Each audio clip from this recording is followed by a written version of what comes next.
मापयन्ति।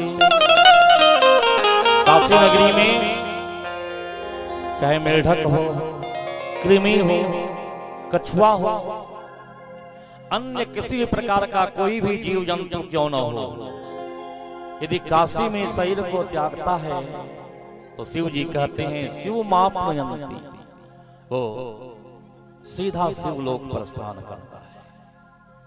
क्यों प्रस्थान करता है? इसलिए प्रस्थान करता है कि अहम ही काश्याम दशामी मंत्रम तव राम नाम। मैं काशी वासियों का बहुत चिंता रखता हूं, क्योंकि जो काशी में प्राण को त्यागते हैं, जिसका देहांत काशी में होता है, तो चाहे वो पापी क्यों न हो, जीवन में किसी प्रकार का कोई सत्कर्म न किया हो और शरीर को त्याग दिया, तो मैं दौड़ के उसके पास जाता हूं और उसके कान में राम मंत्र दे देता हूं, और उस राम मंत्र के प्रभाव से वो मुक्त होकर के हमारे शिवलोक को पहुंच जाता है। ये राम मंत्र तारक मंत्र है। शिव जी भी इसी राम मंत्र का जाप सदैव किया करते हैं। माता पार्वती जब विवाह करके कैलाश पर्वत पे आई, तो माता पार्वती नित्य प्रति विष्णु सहस्त्रनाम का पाठ करती थी। विष्णु सहस्त्रनाम का पाठ करने के बाद ही वो कुछ कार्य करती थी। प्रातः काल सो के जगती थी, स्नान करके पूजा पाठ कर पूजा करती थी और किताब लेके बैठ जाती थी, विष्णु सहस्त्रनाम का पाठ करती थी।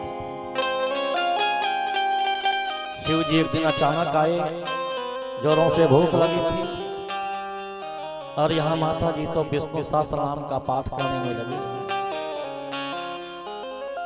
शिव जी ने कहा, पार्वती मुझे जोरों से भूख लगी है और तुम्हें विष्णु सहस्त्रनाम के पाठ में लगी।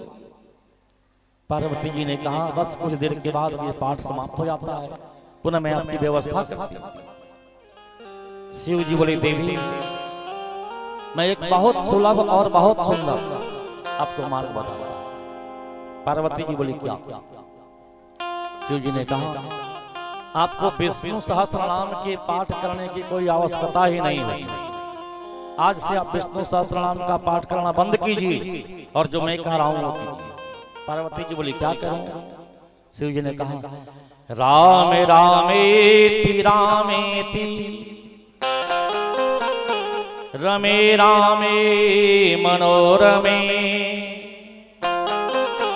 सहस्त्रनाम तत्तुल्यम राम नाम वरानन। हे वराननी, हे पार्वती, 3 बार आप राम राम राम कह दीजिए। मात्र 3 बार राम राम राम कहने से विष्णु सहस्त्रनाम के पाठ का फल आपको मिल जाएगा। 1000 नाम जो भगवान विष्णु का हम लेते हैं, 3 बार राम राम कह दीजिए, सहस्त्रनाम का फल आपको प्राप्त। ऐसे राम के अनन्य प्रिय शिव जी,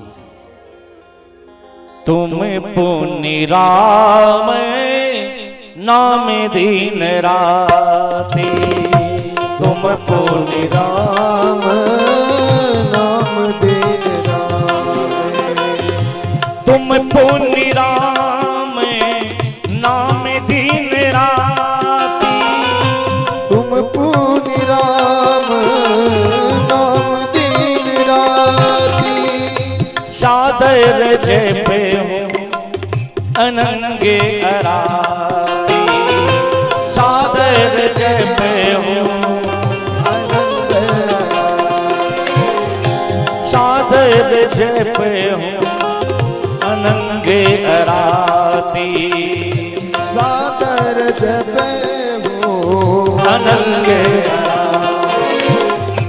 कलयुग योग यज्ञ नहीं ज्ञान, कलयुग योग यज्ञ नहीं जाना, एक आधार राम गुण गाना, एक आधार राम गुण दाना। एक आधार इस कलिकाल का एक ही आधार है, और वो क्या है? तो राम, शिव के राम। शिव उपासकों को राम जी का स्मरण अवश्य करना चाहिए। यदि आप राम जी का स्मरण करते हैं तो शिव जी अत्यधिक प्रसन्न होते हैं। ये मान लो गांठ कि शिव उपासक यदि आप हैं तो राम जी का स्मरण करना नहीं भूलेंगे, क्योंकि शिव जी स्वयं राम जी का स्मरण सदैव करते हैं। राम जी का स्मरण कीजिए तो शिव जी प्रसन्न, और शिव जी का स्मरण कीजिए तो राम जी प्रसन्न, क्योंकि ये दोनों शरीर दो हैं, आत्मा एक है।